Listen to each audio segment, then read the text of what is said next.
3D printing. This is an amazing time for unpainted miniatures for D&D, from the Noel's Ears unpainted line, to the Reaper Bones Black, to even finding random board games and painting up the miniatures for D&D.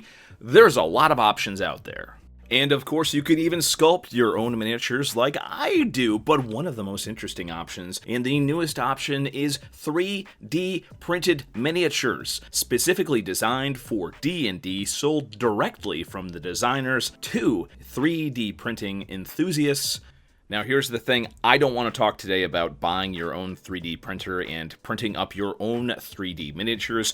Today's short video is all about buying. You know, Uncle Adam over at Tabletop Minions actually did a really interesting video about buying wargaming miniatures off Etsy. So I will definitely link that video below.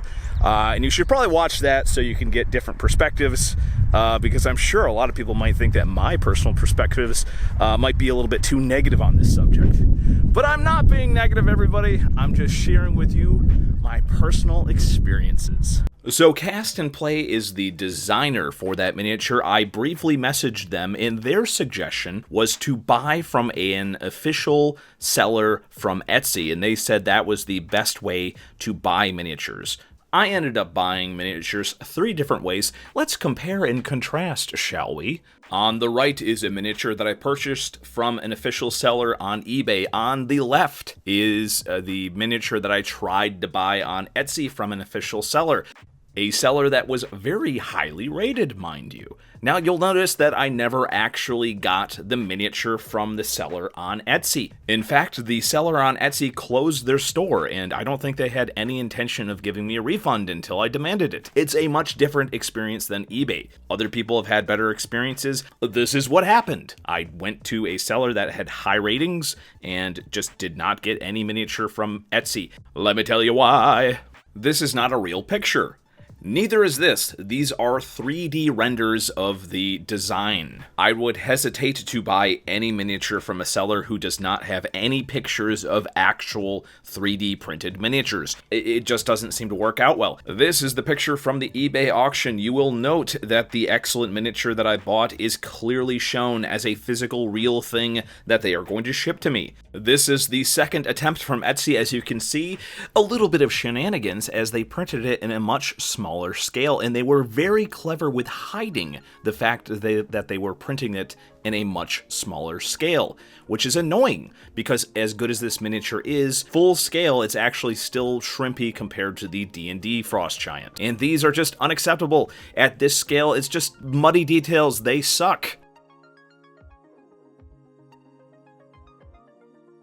And even if you get an amazingly designed 3D miniature, chances are the thing that you're going to buy online is going to be so fragile compared to a mass-produced miniature. This dracolich I bought sight unseen, and while it does have a lot of very nice details, it is one of the fragilest miniatures that I have ever known. It is hollow in most parts, and the slightest touch will snap off all those lovely detailed little spikes. Even with the Frost Giant, the sturdiest 3D miniature that I bought, and probably my favorite, the axe handle was completely busted off during shipping, even though the seller from eBay did take great care in packaging it. It was easily fixed, but note that even the highest quality 3D miniatures that I got, they're not nearly as durable as mass-produced miniatures. So I guess I gotta say that if you need something very specific, then 3D prints might be worthwhile to you, and certainly there's the possibility of finding some really neat deals, and maybe the seller will throw in some extra stuff, like the cool bases that I got from the miniatures from the eBay lot. You know, it's a little bit sad. I wanted to do this video about 3D printed miniatures and maybe talk about some of the deeper ideas behind the current market, cutting out the middleman, allowing people to sell their designs directly to create a market, a new market that would benefit both artists and consumers. But yeah, at the end of this video, I just gotta say, I don't think we're there yet. If you are going to do the investment in owning a 3D printer, I think there's some amazing stuff you can do, and there's actually a lot of utility you can get out of a 3D printer as well. But just as an individual who wants to buy a miniature, unless you know personally a person who does 3D printing, you might just find the process a little bit annoying. All of the people that I bought these miniatures from were licensed sellers from Cast and Play. But that really doesn't mean anything. That just means that they literally did the Patreon thing and paid for the designs. It doesn't mean anything else in regards to their ability to print the stuff correctly, or their ability to be honest with what they're selling, or anything else about the seller. So there's quite a few interesting 3D miniatures out there that I am very tempted to buy, but I think for the time being, I will not be buying any more 3D printed miniatures, and I certainly won't be buying any off Etsy, given my really terrible experiences on Etsy. And I'm not going to have the extra money, or more importantly, the space for a 3D printer anytime soon.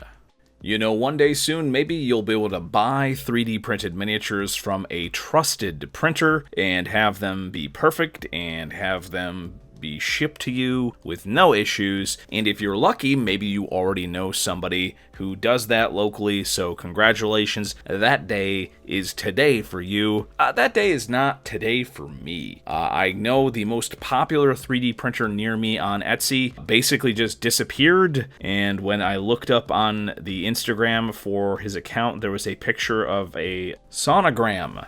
So he never responded to any of my messages about his 3D printing stuff on Etsy, probably because he's a new father and doesn't have time to do any printing or answering questions right now. One of these days, I'm going to be able to scan my little owlbear hatchling, or finally learn how to sculpt in 3D, and maybe one day I'll be able to mass produce Root, the owlbear hatchling, as a 3D print. That would be neat.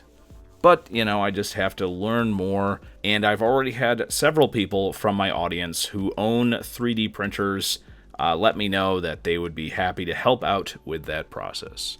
So until then, I will be happy to continue to use analog techniques for new videos on this channel. Hey, let me know, what did you think of this video? Let me know in the comments below, and if there's anything else you want me to review next, please let me know as well.